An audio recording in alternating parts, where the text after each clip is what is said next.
Hello, everyone. My name is Allison Campbell with Estrella Consulting, and I'm so excited to welcome Tim Bertsch from Purdue University in West Lafayette, Indiana. Our virtual visit series is designed to introduce all of you to a variety of colleges and allow for you to get to know the institutions and their staff in a more personal way. So thank you, Tim, for joining us. If you don't mind taking a few minutes and just introducing yourself and telling us how long you've been at Purdue University. Happy to. My name is Tim Bertsch. My title at Purdue is Senior Assistant Director of Admissions, and specifically within the National Outreach team or National Outreach efforts. And I'm the territory manager for the whole state of Ohio. So I spend a lot of time in Ohio, usually about 6 to 7 weeks in the fall, and then about 5 to 6 weeks in the spring. And I've been at Purdue. I graduated from Purdue in 2012. So I came here in 2007 as a freshman. Uh, to to say that Purdue is near and dear to me is an understatement. I came here as a child all the time. My grandpa has some scholarships named after him in the College of Agriculture. A great uncle who was a board of trustee member. I have three siblings. They're all Purdue graduates in from different academic colleges. My wife is a Purdue graduate. She played basketball here. You can see her jerseys behind me. And That's so so cool. yeah, so Purdue is very, very meaningful to me and to our family. I've worked at Purdue ever since I graduated. So I graduated in 2012. I immediately started working in the athletic department. I spent about 5 years with women's basketball. I spent 6 years with our diving program, which if you do any sort of digging on Purdue, we have one of the most elite diving programs in the world, really. Our current coach is one of the most recent Olympic gold medalists for Wow. Team USA. He's got multiple gold medals, and it was a kid from Indianapolis who came to Purdue and accomplished all those things. And I got to be a part of a lot of that. And then I went to the Dean of Students office for a year, which I always like to share that with families just because I've seen some of that student affairs side of the college experience here. Then I came to admissions for a year, Ohio Territory Manager. And then I actually left to join it's kind of hard to explain these days, but our most recent football staff until now, when they came here 2 years ago, they asked if I wanted to come back to athletics. And so I spent their first season with them. And then at the end of that season, came back to admissions in my current role. And so this is about my 1 year anniversary of my return to admissions. So I've been at Purdue a long time, obviously, but spent some time in a variety of areas, just kind of helping students navigate no matter what their perspective is during their time here, whether it's athletic perspective, academic, or anything in between. I've kind of seen a little bit of everything with the students I've worked with. That's awesome. I mean, we only got to chat maybe 5 or 10 minutes before we jumped on to record this, but I'm a former women's basketball player as well, and I coached women's basketball. So you were speaking my language there. And I think too, Yeah. having that perspective, like I've worked on the college side as a coach and I've worked on the administrator side or like the admission side. So kind of knowing all angles of that really helps, you understand the student, like what the students are experiencing, what they could utilize, how to best like connect with the families that you're recruiting as well. Because as a as an athletics recruiter, the parents want to know that you're going to take care of their child. And that's definitely translatable when you're recruiting students just in general for admission, to know that they're going to be in a place that's like a great fit and they're going to feel supported and, socially it's going to be a good place and they'll have end results as well. So that's really cool. Yeah, We'll have to talk more about that later. That's awesome. sure. So as you're recruiting students, what type of students are you looking for? Like what is the prototypical, or, I know it's probably hard to put people in a box, but the type of student that you're Yeah. looking for. I would say the most important thing before even applying to Purdue, but once you get here, is to be a self-starter or have some internal motivation. We have resources that are very plentiful, but I tell this to visiting families when I do the presentation, none of those offices will come find you. They will not chase you down. They will not reach out to you specifically to assume that you're going to want their support. But when you ask for their support, then they jump in and help. And with a campus of 50 plus thousand students, they may have a student collection of a couple of hundred, which just means that they're assuming that the other thousands of students are doing okay on their own. And so Mhm. we're direct admit, which before you even apply, you have to at least be a self starter enough to know, what do you want to study? Have you looked at the plan of study to see what classes you're going to be taking, and are you Are you excited about those classes? Are you comfortable with those classes? Are you prepared for those classes? And these are all things that we ask students to do on their own, obviously with guidance and support from staff. And so because we're direct admit, we want students to come here with an intention of Purdue being a partner in this whole process, but not being the leader in the whole process. And so if you know what you want to do and then you're looking at options and you say, yeah, I think Purdue could help me do the things that I'm hoping to do, that's a great combination, or that's kind of a great middle ground. And I think students who come here and they realize that really quickly we have processes in place and people in place to help these things happen, and all they have to do is say, this is what I'm looking for. The rest just falls into place for them. But the students who come and then they leave feeling like maybe they weren't as supported as they wanted to be, oftentimes it's because they weren't quite even sure what to ask for, or they didn't take the initiative to ask.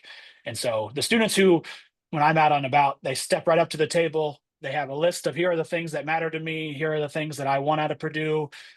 Oftentimes, if they come here, they're the ones who they just need a little bit and then they take it and run with it. Gotcha. So what if you have a student that really loves Purdue? And like you said, you have a lot of familial connection, Mhm. or, they would be a good fit, but they don't really know exactly what they want to do. Is there some way that they could be exploratory, or can they direct admit with the expectation that that might not be their future Yeah, path? yeah, Because I yeah, mean, I feel like I don't know what I want to do sometimes, and I'm 20 exactly. years beyond college. Well, even I'll be honest, even admitting that is that's the kind of initiative that we're looking for, to go in and say, okay, these are the things about Purdue as an institution that excite me. Academically, I'm still unsure of some things. That's a great starting point. And if a student steps up to me and that's where they start with, then we can direct that conversation in a variety of ways. And so Okay. if you want to go exploratory, we have a degree, or not a degree, we have a program called Exploratory Studies, where you get up to 2 years before you have to declare an official major. And that's a great option for students who have that kind of high academic preparedness. Maybe they know the subject area that they're excited about, but they just aren't quite sure the major itself. Absolutely a great starting point. If you know, I want to go into a lab science program, but maybe I'm not decided between biochemistry, regular biology, regular chemistry, physics, applied physics, all of those options, then we can help you find a good starting point, but then know that your advisor, if they know this ahead of time, they can be helping you still navigate that through your first semester, through your second semester. And then if you need to switch, they already kind of have that in the back of their mind as they're planning your course work. So that way, if you do switch, it's not a complicated switch. It's something that you've been thinking about and you've been preparing for. I switched. My brother, who's an engineer from Purdue, he switched when he was here. My little brother, who just graduated last year, he switched twice. Okay. And then my wife, she was one of those. She wanted to be a veterinarian. She knew it from day one. There was no options for her besides that. And so, and we all ended up in a great spot. So there's no concerns on our end. And it's just more of that self-started piece is more knowing that you need to ask those questions and then being willing to ask those questions early. All right. Well, that's good to know, because I feel like Yeah. I'm sure there are a lot of students that would do really well at Purdue and have a lot of interest in Purdue, but if you don't know exactly what you want to do, I didn't want that to be a deal breaker. So thank you for clarifying that. That's Sure, of great. course. As far as what you're seeing out there, I feel like it's the wild, wild west of college admission, but what trends are you seeing with students as far as admission to Purdue? Are you seeing an uptick in applications in particular majors, maybe from certain areas, or maybe it's going the opposite way, like maybe you're seeing less? So can you explain kind of what the patterns or trends are that you're seeing?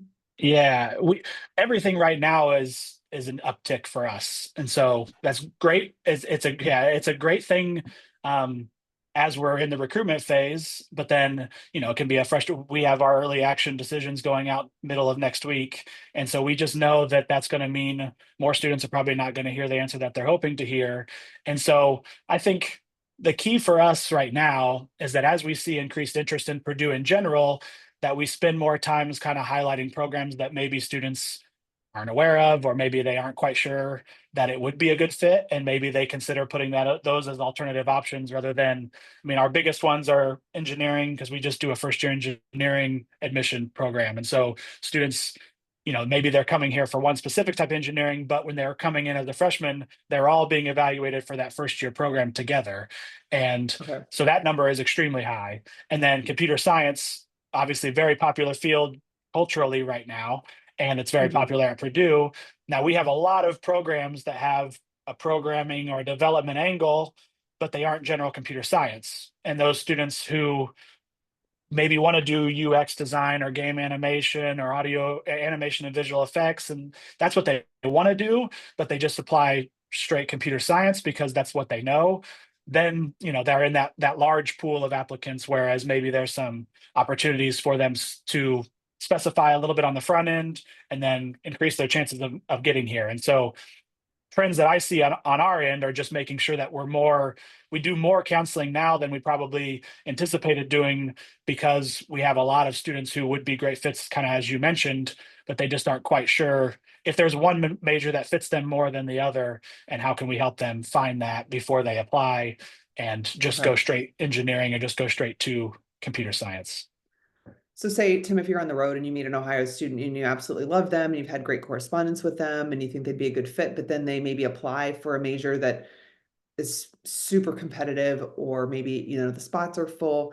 Can you, as their counselor, maybe like redirect them to encourage them to switch a major, or to say, oh, there's this really cool major. I think you didn't maybe know that it existed, or maybe you should consider this. Like, is that something that's kind of within your abilities, I Oh, suppose? absolutely, absolutely, yeah. Okay. And again, I think if we've had a conversation about that, and I always encourage students, if you want to find out for sure, maybe I'll hint in a conversation that there are some other things outside.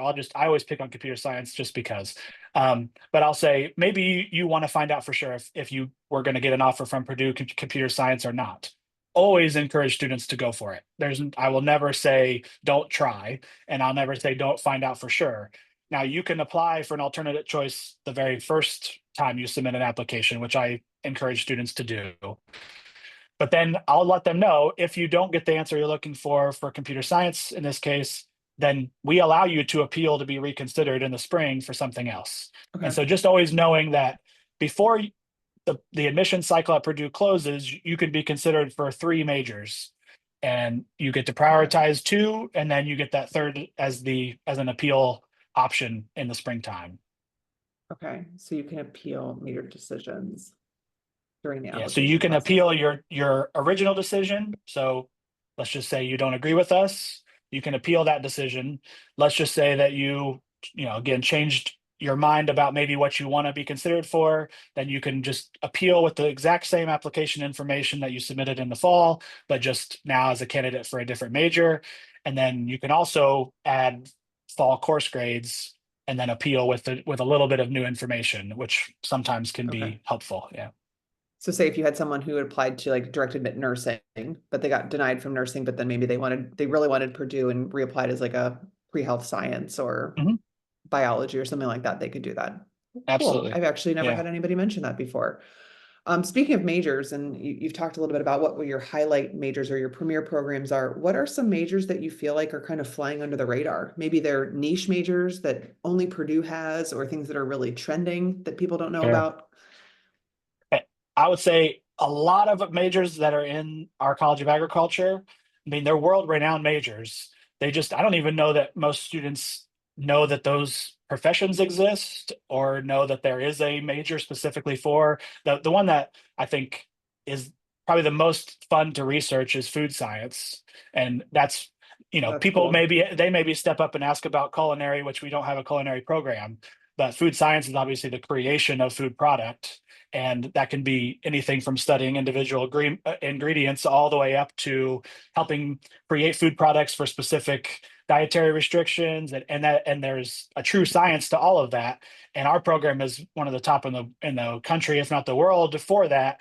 And most students don't even know that you can study food science. They may think I have to go general lab science and study chemistry or general biology or something like that, and then try to find Mhm. my way into food science. And we have a dedicated food science degree. One that's always kind of personal to me is in our Polytechnic Institute, which is essentially our College of Technology. We have a whole list of degrees that are electrical engineering technology degrees, or not electrical engineering, engineering technology degrees. Electrical is a popular one, mechanical, computer, industrial. And those are all students who want to go in the engineering field, but they don't want to study a aggressively math-based curriculum, and they want that applied hands-on component. And when you come to Purdue, we have a building, it's called Dudley and Lambertus Hall, and it's essentially a giant L or a V, depending on how you're looking at the building. And one arm of the building is Polytechnic, essentially all of our college of technology programs, and the other is engineering.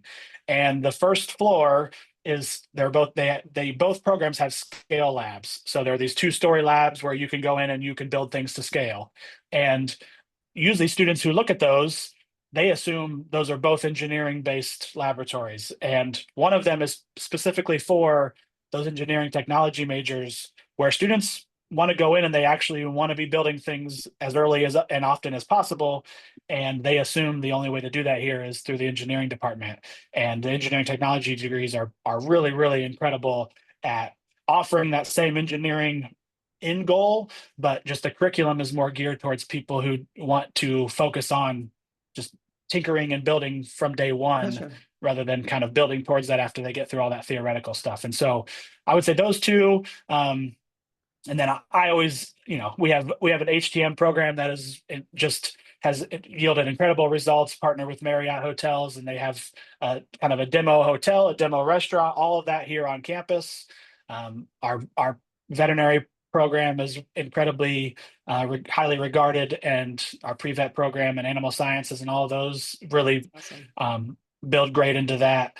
Trying to think if there's any other. I mean, those are ones that are probably they're gaining in popularity, but they're ones that, in my opinion, when you talk about nursing, pro flight, engineering, computer science, those the programs that I highlighted should be on the in that same conversation in terms of they're kind of undeniable in their student Mhm. outcomes. They just don't quite have the reputation that the others do.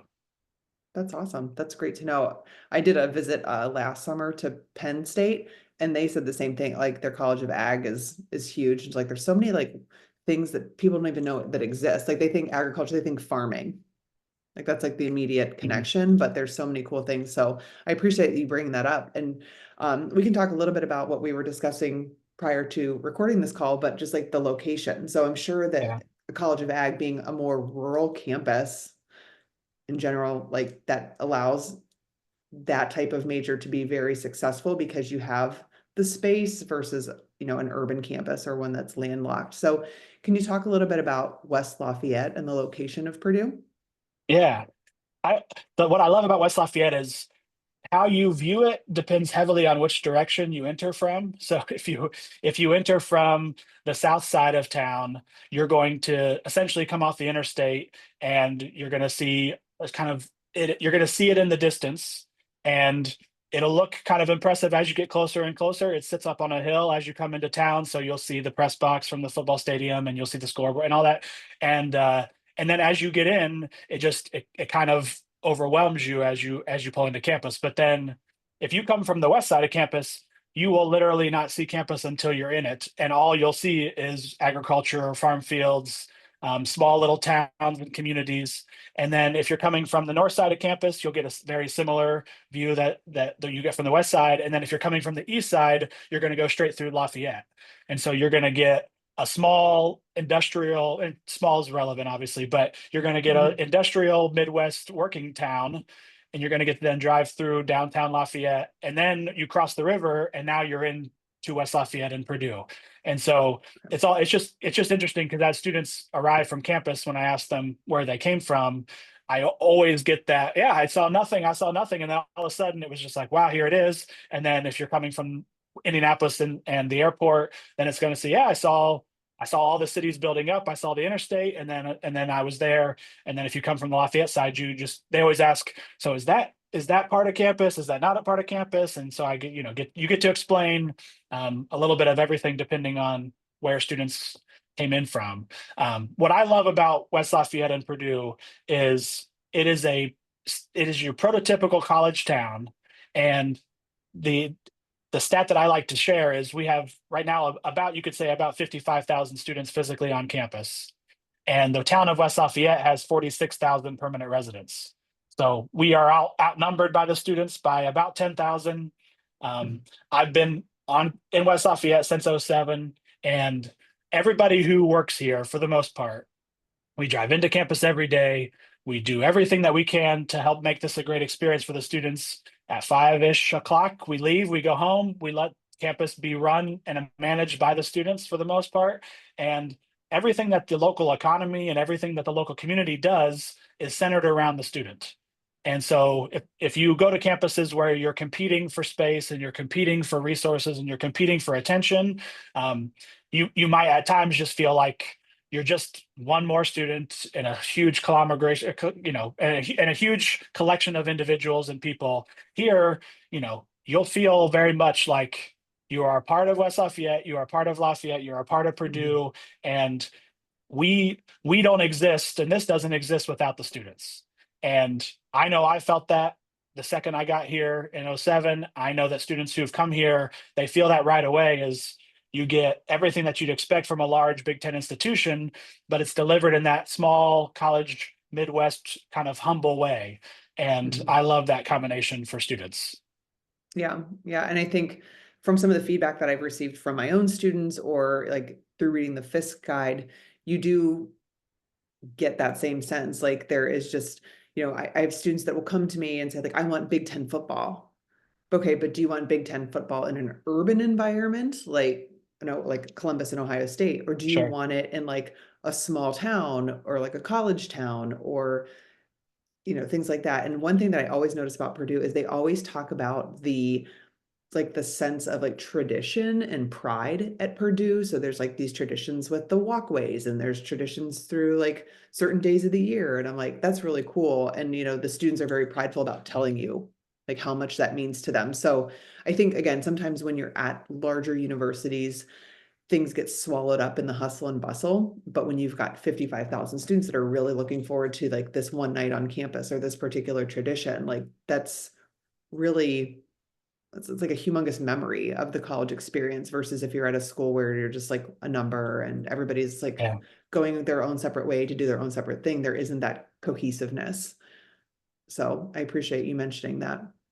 Yeah. I want students when they get here to see students, and that's really what, in my opinion, that's what they should see, is they should see students who are actively engaged in their academics, who are actively engaged in their college social life. And if they come here and they see cars, or if they come here and see too many adults that are roaming around because the city shares space with the campus, or if they come here and they don't see students because it's a heavily commuter campus or something like that, I feel like there's a piece of that college experience that they just don't get. That I know right now more and more students are looking for that feeling of, not only do I want a high level education, and not only do I want a degree that's going to pay off in the long run, but I want it to feel like I'm getting a college experience that was promised to me over the years. And again, we don't, thankfully, and this is going to sound like recruiter talk, but it's just the truth, is we don't have to sell that piece hardly at all. I mean, once the students get here, again, unless they come in the summer when campus is quiet, Mhm. they walk around, they see students studying, they see students engaged in research, they see students engaged in homework, they see all these collaborative spaces, and that just happens because of the type of student that we bring in, the type of environment that's been created over the years, and all that. And so, again, that's, if it ever started to move away from that, there'd be a part of me that would get a little bit upset and sad, just because that's kind of what Purdue started as, and that's what it's been Mhm. about for a long, long time. Yeah. Yeah. That's like the heartbeat of campus. So Mhm. that's good to know. We talked a little bit briefly about the admission process and how you direct admit students into campus, but and I kind of know the answer to this, but I'd love for you to explain, Sure. as you have students that apply, are they automatically considered for merit-based scholarship? Is there anything separate that they would have to do, or is it just based on like a holistic application, test scores? Like, just tell us a little bit about what that looks like. Yeah, absolutely holistic. I always just describe it as it's the exact same process that we use for admission, with maybe a slightly different emphasis on kind of, are you on the upper quartiles of all of the areas that we're looking at? And so obviously when you apply to Purdue, if you apply early action, so prior to November 1st, and let's just say you apply to your major, maybe a second choice major, you apply before November 1st, so you're automatically considered for merit-based. And let's say you apply to the honors college, you're essentially getting 3-4 evaluations, all using the same information. Honors College asks a couple small supplementary additions, but Merit's same information, but everybody's looking for slightly different things to prioritize over the other. So if you're applying to 2 majors, first choice, second choice, the things that matter as a candidate for those majors are going to be slightly different. If you're applying to the honors college, they're going to look at everything plus those supplementals. And then merit-based, again, is all of that same information, but then just on a slightly different scale. And so no additional things that you need to do besides make sure that you're in that early action pool, and just understand that it's just a little bit more of a specific and honed in evaluation because it's competitive. The percentages are out there. It's about 10% of incoming freshmen will receive merit-based, and that merit-based money is available to all students, all majors. And so it's really trying to make sure that it's distributed as fairly and as openly as possible, so that way it doesn't end up going to one specific major more than the other, or one specific student more than the other, type of student more than the other. And so it's probably the hardest thing for families and students to figure out how to give themselves the best chance. But the key is there is no one particular thing. And I'm sure that there's a lot of schools like Purdue that give a similar answer, is that you just put your best foot forward. You just make sure that you apply by November 1st, and then just see kind of where things fall in that mid-January time period. And the one thing that we make sure to do is that you get all of those decisions at the same time. And so Okay. you don't have students who got an admission decision on January 15th, but then they're still waiting for a merit-based decision or an honors decision. You get all of those at once, and then you can kind of now navigate Purdue as an option moving forward with all that information. Okay, so just to clarify, in order to be eligible for merit scholarship, you must be submitted by the early action deadline of November 1. Correct. And only approximately 10% of your students on campus receive some form of merit aid. Correct. Okay, all right, good to know. My colleague Jamie did a really amazing blog. Well, it's a blog post, and now it's been shared by thousands and thousands of people, but it was about hidden scholarships. So again, we always ask our presenters if there are any hidden scholarships, which for those of you that are watching, many of our colleges, they will give out merit-based scholarships just based on your general application. But sometimes there's like a named scholarship, for education majors, or a named scholarship. So I have triplets. So I actually did like a side one on like what colleges do multiple discounts. So is there anything available? And you don't have to name them all, but if Yeah. a student loved Purdue, are there particular named scholarships that they could reach out to you or someone in a department to kind of use a scholarship universe or something like that? Yeah. Yeah, we do use Scholarship Universe, Okay. and we try to navigate students directly to it once they've applied. And so it's nested directly within their application portal. So once they've applied to Purdue, they get their application portal for us, and then Scholarship Universe and a link to that is nested within it. And we've moved departmental and supplemental scholarships that are managed by us. We've moved those into Scholarship Universe as well. And Okay. so when students go into that, we try, I guess hidden would be the opposite of our goal, is to just try to make sure that students can find those, that they can apply for those. And then, we have 3 steps to maximize financial aid opportunities here. And that's apply by November 1st for merit-based, fill out a FAFSA and for any need-based, and honestly, fill out a FAFSA, even if it's not direct need-based. There's occasionally some of those supplemental scholarships that have a need-based component, and they will use FAFSA information for that. And then anything that's supported or sponsored by the individual departments here, those will be facilitated through Scholarship Universe. And then if you work with an individual academic college here, they have an entire recruitment team. And if they're in conversation with you and they have a departmental scholarship that they think you might be interested or might be a good candidate for, they will encourage you to apply for those. So we, as a general admissions office, kind of stay away from that conversation. We let the Division of Financial Aid talk about those, but then we also let the independent departments talk about those if they have scholarships that are specific to their majors that students would be good candidates for. So we manage the merit based on our end with a partnership with DFA, but then we let the individual departments kind of manage those conversations with students directly in the program. Okay, perfect.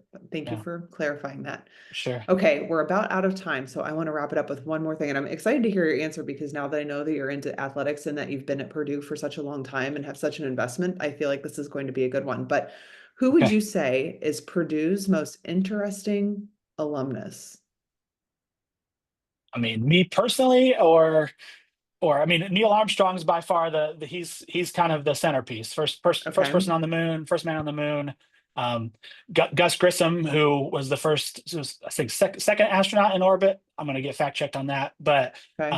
and then the last astronaut on the moon was also a Purdue grad as well. So I think those three would probably be the Men on ones the that you're going to moon. hear the most frequently. And I think right now space exploration and aeronautic and astronautic engineering is incredibly popular, and it's fun to watch students start to dig into who and our history with those in that field, and just kind of see their eyes widen as they realize that so many individuals and so many astronauts and everything are Purdue alumni. I mean, from an athletic side, Drew Brees is an incredibly proud alumni of Purdue, and we are we're very thankful for his connection with Purdue since he left. We had a coaching staff who left at the end of the season a couple of years ago, and Drew, and if you're not sports fans, he was a Super Bowl winning quarterback in down in New Orleans for the Saints, and he actually came back and guest coached the team because he wanted to honor the players who stuck around and wanted to finish out their season. And he wanted to make sure that they had a good bowl experience, even though the coaching staff that they were playing for left. And I Oh, think wow. something like that is a prime example of Purdue people who want to make sure that Purdue students and Purdue fans just know that, their allegiance isn't just locked into the 4 years that they were here. Um, it's a lifelong commitment, and it's personal. It's not just, again, strategical or donation based or any of that kind of stuff. It's very much he wanted those players and anybody in the department or around the team to know that he truly appreciated everything that they had done to get to where they were, and he wanted to make sure that he honored that. Um, so that I would say those are ones that are probably the most impressive. I actually run our alumni group for the Office of Admissions, and we have about 300 members who do work for That's us great. or who volunteer for us. And they'll reach out to me, and I won't name names, and I won't put, just because I don't know that they want that out there, but they'll reach out in a very casual email, and then I'll look them up on LinkedIn, and I just go, "How are you? How are you talking to me today?" But Yeah. they look at me and they go, "How are you talking to me?" Because to them, a professional in the admissions space at Purdue is exciting and intriguing to them, even though they've gone on to be the leader of their field. And so, and they're just awesome. They treat every student as they wanted to be treated when they were that age and when they were in that space. And then if you're an alumni, to them, you're a peer now, no matter what you graduated in, no matter when you graduated. And so there's hundreds of alumni who pop into my head when I get asked about alumni, and I speak the same way about all of them because they all have that same energy and that same attitude. Yeah, yeah, that's definitely, I was in that same role at my alma mater as well when I worked in admissions, and it's the passion and the love that they have. If you can just cycle that back, it's such a wonderful loop. And I'm glad that you have that opportunity. And I'm sure you've brushed elbows with some very important people in that role. But Mhm. again, like you can see like their genuine love, and hopefully they want to have that same experience for the students that are on campus now, that they'll be doing that in 20 years or 30 years. Yeah, So of thank you so much, Tim. It was great course. to meet you, and I really appreciate your time. If you're watching this, if you're someone who's interested in Purdue, please reach out to Tim. He'd be a great resource for you. But I hope you have a wonderful 2025, and hopefully we'll be in touch at some point soon. Thank you so much. All right, have a great week. Thanks, Tim. Bye. Bye.